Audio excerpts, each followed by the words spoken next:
welcome viewers. I am Pia and you're watching NewsX World. Let's take a look at the top headlines this hour. A high-stakes bilateral meeting between Indian Prime Minister Narendra Modi and Chinese President Xi Jinping has taken place in Shenzhen on the sidelines of the SCO summit. This follows the border truce in October 2024 and a meeting held in Kazan last year as both nations eye a reset in ties amid mounting economic pressure by US President Donald Trump's tariffs. Russian President Vladimir Putin is in Shenzhen as China hosts the SCO summit. Putin is slated to attend the SCO's leaders' meeting tomorrow, following which he will head to Beijing to attend the Victory Day parade marking the 80th anniversary of the end of the Second World War on the 3rd of September. The Russian president will discuss Tehran's nuclear program with his Iranian counterpart Masoud Pezeshkian. This meeting comes as Iran faces fresh Western pressure as Britain, France and Germany, the E3 powers, have moved to reimpose sanctions on Iran on the pretext that the country is failing to comply with the 2015 nuclear deal. The Donetsk People's Republic has reported that the Ukrainian army carried out 4 attacks on residential areas over the past 24 hours. Now, according to the DPR, 4 projectiles were fired in the Gorlovka area, although no civilian casualties have been reported.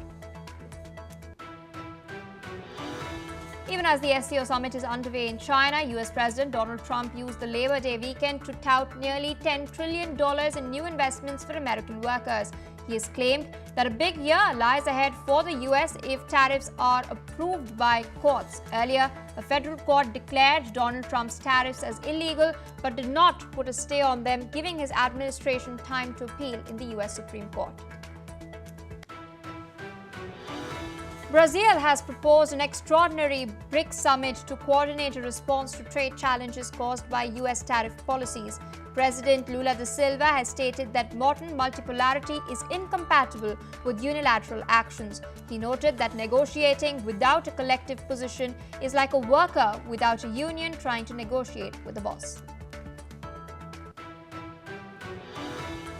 Indonesian President Prabowo Subianto has cancelled his trip to China as protests continue in Jakarta and other regions, with several official buildings being set ablaze. He was scheduled to attend the Victory Day parade on the 3rd of September, marking 80 years since the Second World War ended. Remember, the protests began over lawmakers' pay and escalated after a police vehicle hit and killed a motorcyclist. A flotilla carrying humanitarian aid and activists, including Swedish climate campaigner Greta Thunberg, is set to depart from Barcelona on Sunday in order to attempt to break the blockade of Gaza. The global Sumud Flotilla stated that the mission aims to open a humanitarian corridor and end the ongoing suffering of the Palestinian people. The flotilla is expected to reach Gaza by mid-September.